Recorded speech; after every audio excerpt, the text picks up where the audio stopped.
الحمد لله وسلام على عباده الذين اصطفى. أعوذ بالله السميع العليم من الشيطان الرجيم. بسم الله الرحمن الرحيم. 15واں پارہ سورہ الکہف، آیت شریفہ نمبر 4 اور اس کے بعد.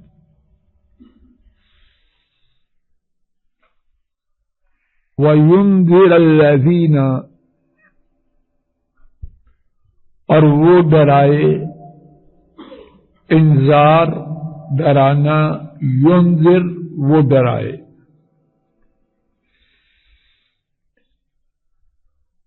مراد قرآن کریم.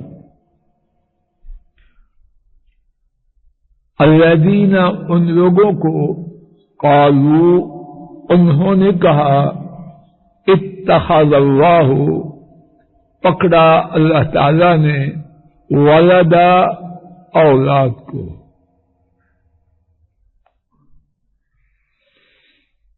اور ان لوگوں کو ڈرائے جنہوں نے کہا کہ اللہ تعالی نے اولاد پکڑی.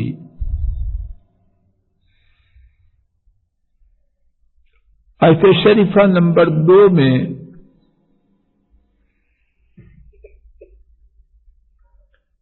اللہ تعالی نے انذار کا ذکر فرمایا.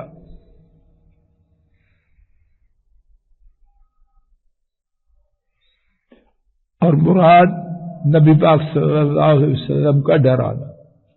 زیادہ واضح یہی بات نظر آتی ہے. آیت شریفہ نمبر 2 میں اللہ تعالی نے نبی کریم صلی اللہ علیہ وسلم کے اپنی جانب سے آنے والے نہایت شدید عذاب سے ڈرانے کا بیان فرمایا. اس کے بعد اہل ایمان کو بشارت دینے کا ذکر کیا. اب دوبارہ ڈرانے کا ذکر کیا، لیکن کسے ڈرانا ہے؟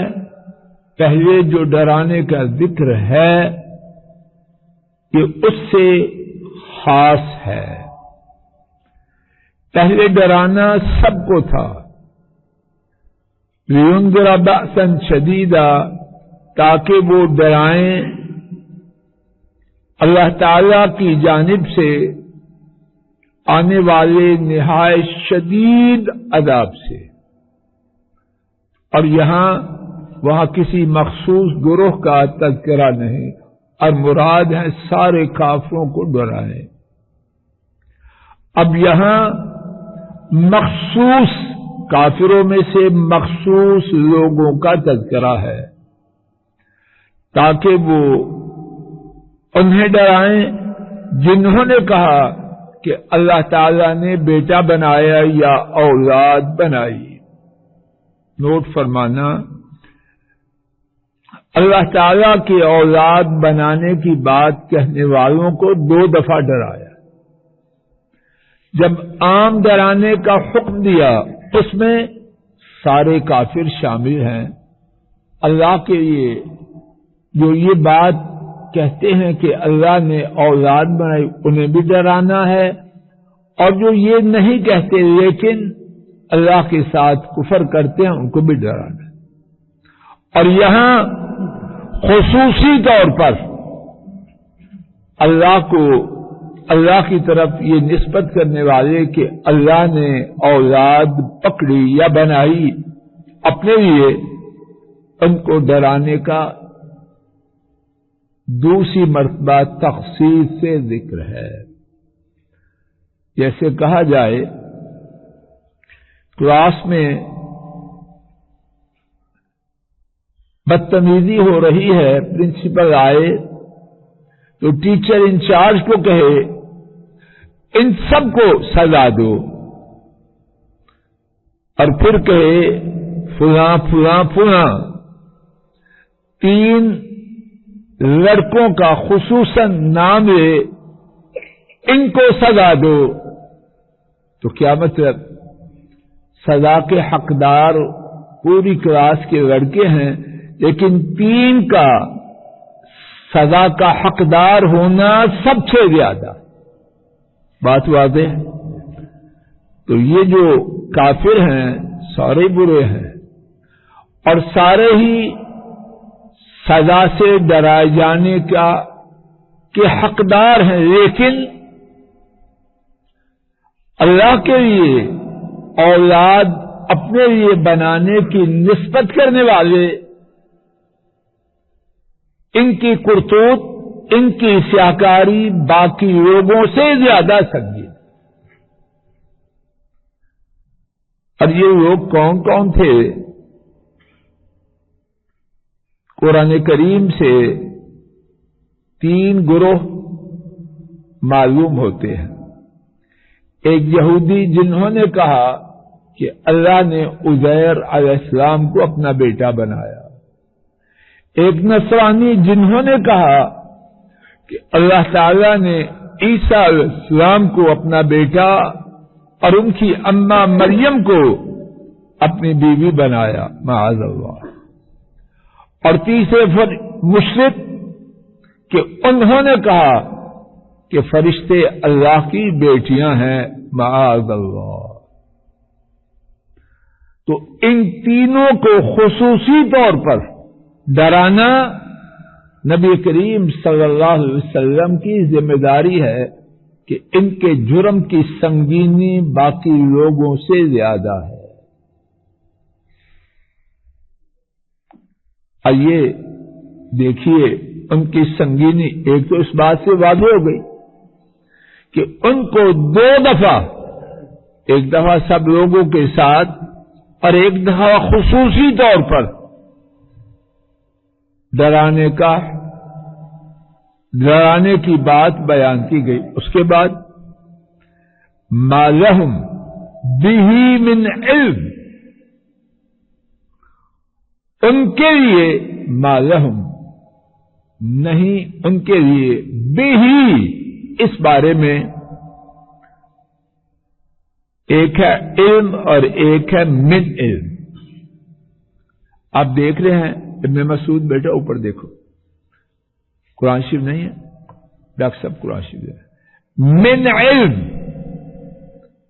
ایک ہے اللہ فرماتے ما لہم بہ علم، اور ایک یہ ہے فرمایا ما لہم بہ من علم، من کا اضافہ کیا. اور اللہ پاک کا کسی لفظ کو استعمال کرنا بیکار نہیں. علم اس میں نکرہ ہے، ما لہم علم ان کے لیے کوئی علم نہیں، اس میں بھی عموم ہے. تو جب نفی کے بعد اس میں نکرہ آئے تو اس کے معنی میں عموم ہوتا. بات واضح ہو رہی ہے ارسلان؟ اس کے معنی میں عام نفی ہوتی ہے، ان کو کوئی علم نہیں. اور جب اس سے پہلے پرپوزیشن حرف جار من آئے تو اس میں اور زیادہ تاکید اور زور پیدا ہوتا ہے. بات واضح ہو رہی ہے؟ ان کے لیے اس کے بارے میں کوئی بھی علم نہیں. اللہ اکبر. اب دیکھیے یہ بات جو انہوں نے کہی وہ معمولی ہے، چنے کی دال لے آؤ، مسر کی لے آؤ، مونگی کی لے آؤ، ماش کی لے آؤ، اس قسم کی بات ہے. یہ کھا لو وہ کھا لو، one of the two of the threes, اس قسم کی بات ہے یا کیا ہے؟ بنیادی عقیدہ کی بات. اب بنیادی عقیدہ کی بات کہنے والے کہیں تو جب اتنی بڑی بات عقیدہ یعنی بات کی سنگینی، وہ تو بات کی بات ہے. اس موضوع پہ گفتگو یہ کتاب و سنت کی روشنی میں سب سے بڑی بات عقیدہ کی بات. سب سے بڑی بات. تو جو یہ بات کہنا چاہے اس کی یہ بنیاد کیا ہوتی ہے جی؟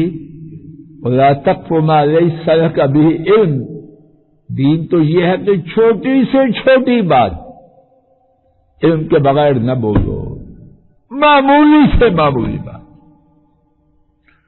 اور ان نالائکوں نے بنیادی بات، عقیدہ کی بات جو کہی تو ان کی اساس کیا ہے؟ بیس کہتے ہیں آپ. بیس کیا ہے؟ ما لہم بہ من علم. ان کے لیے اس کے بارے میں کوئی علم نہیں. لا الہ الا اللہ. اگر اس جرم کی سنگینی کو واضح کرنے کی یہ صرف پہلی بات ہوتی کہ ان کے ڈرانے کے لیے 2 دفعہ ایک ہی مقام پر ذکر ہو، وہ بہت کافی تھی. اللہ کے ہاں کوئی بات بیکار تو نہیں ہوتی. ہماری طرح نہیں کہ جب غصے ہوئے تو گالیوں کی ڈکشنری کھول دی، اور جب خوشی میں آئے اتنی لمبی تعریف کہ نہ سر نہ پاؤں. یہی کچھ ہو رہا ہے نا؟ نہیں، اللہ کے ہاں تو نہیں. وہاں تو ہر چیز تولی جاتی ہے، رائی کے برابر، نہ اس میں کمی کی گنجائش ہے نہ اضافے کی. ایسے ہی ہے کہ نہیں؟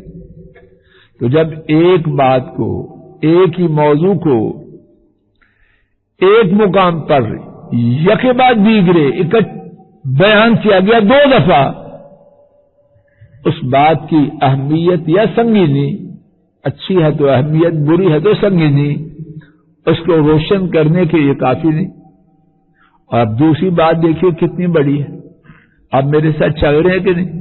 چوئی صاحب، ما لہم بہ من علم. جس بات کی بنیاد سے وہ بات کہنی چاہیے وہ سرے سے نہیں. تیسری بات، کبرت کلمۃ، بہت بڑی بات ہے، تخرج من افواہہم، جو ان کے کبرت ولا لآبائہم. جزاک اللہ خیر. تیسری بات، عام طور پر گمراہ لوگ اپنی بات کی تائید کے لیے، اپنے طریقہ کی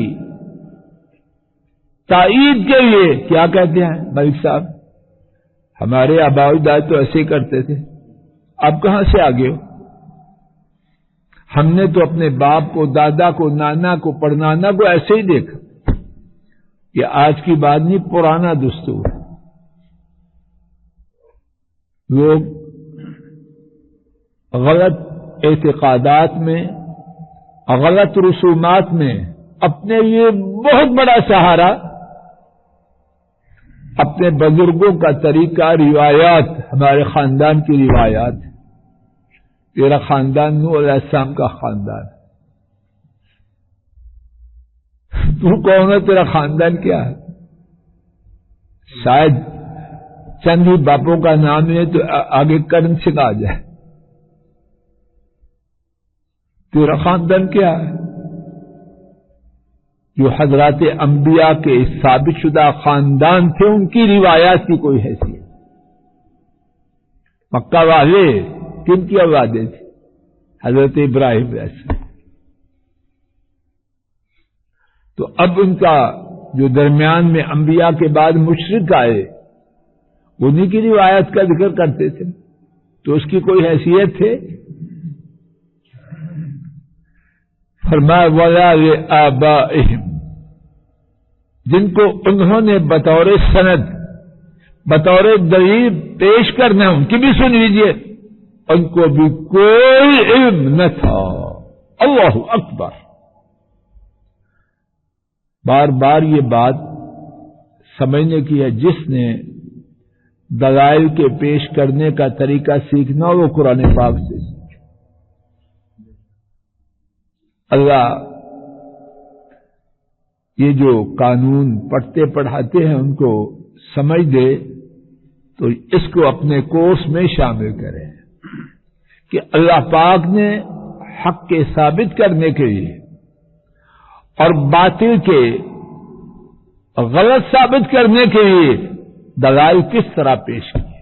ایسے کوئی دلائل نہ پیش کر سکتا ہے، نہ کرے گا، نہ کسی نے کیے.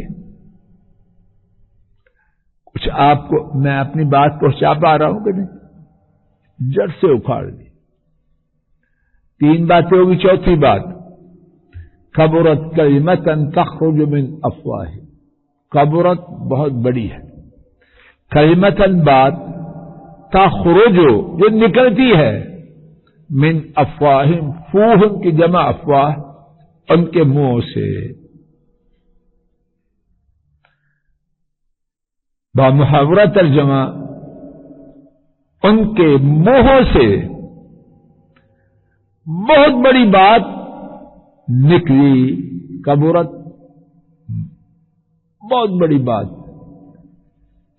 نکلتی ہے ان کے منہوں سے.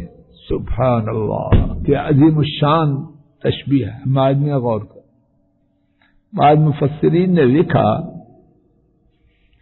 انہوں نے یہ بات اس طرح لاپرواہی سے شعور اور سمجھ کو ایک طرف رکھتے ہوئے کی جس طرح منہ سے سانس نکالتے ہیں نا. یونس صاحب، جب آپ میں سانس نکالتے ہیں تو دیکھتے ہیں کہ اب آ رہا ہے کہ نہیں آ رہا. دیکھتے ہیں. ایک آدمی بیمار ہے، اس کا سانس رکتا، اس کی کہانی الگ ہے، ایکسپشنل کیس. عام جو ہمارا سانس کا آنا جانا ہے اس کی طرف کبھی توجہ کی ہے؟ پھر کہہ رہا ہوں جب بیماری کی حالت اس کا معاملہ وہ گن کے سانس لیتے، یا مر رہا ہے پھر تو ملے گا. روزمرہ زندگی میں سانسوں کا لینا اور نکالنا، اس کی طرف جوان، بوڑھے، ان پڑھ، پڑھے لکھے، مالدار، غریب، کسی کی ہے توجہ؟ تو کیا مطلب ان نالائقوں نے عقیدہ کی یہ اتنی سنگین بات اپنے منہ سے نکالی ہے گویا کہ سانس لے رہے. سوچ سمجھ، فکر، غور و فکر. اس نام کی چیز اس بات کے کہنے میں کہیں بھی نہیں. اب سانس لیتے ہوئے جتنا غور کرتے ہیں اتنا غور کیا ہو. سبحان اللہ.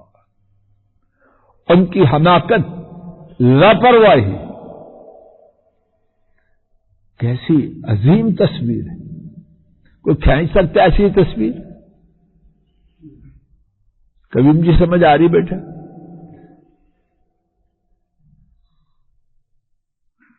پانچویں بات ان یقولون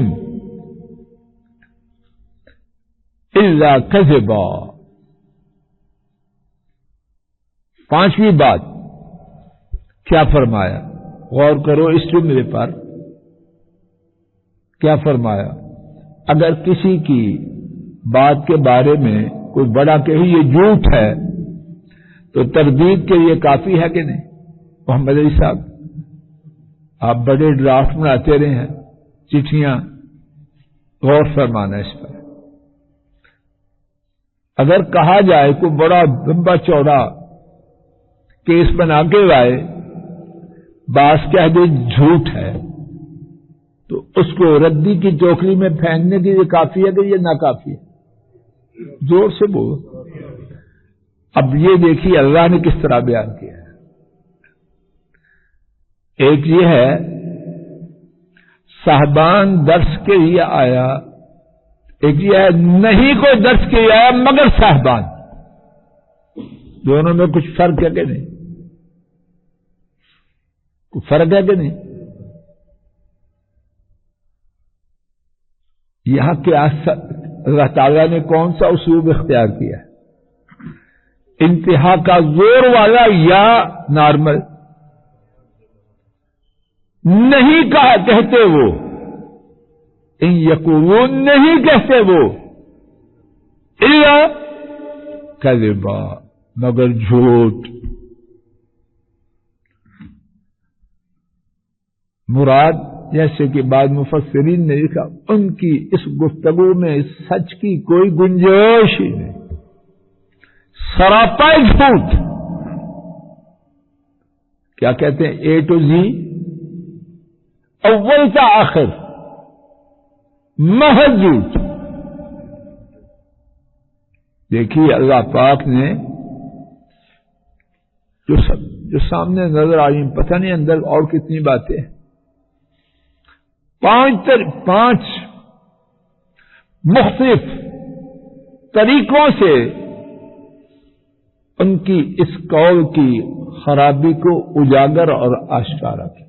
وصلی اللہ تعالی علی خیر خلقہ وعلی آلہ واصحابہ واہل بیتہ واتباعہ الی یوم الدین، آمین یا رب العالمین، آمین یا رب العالمین۔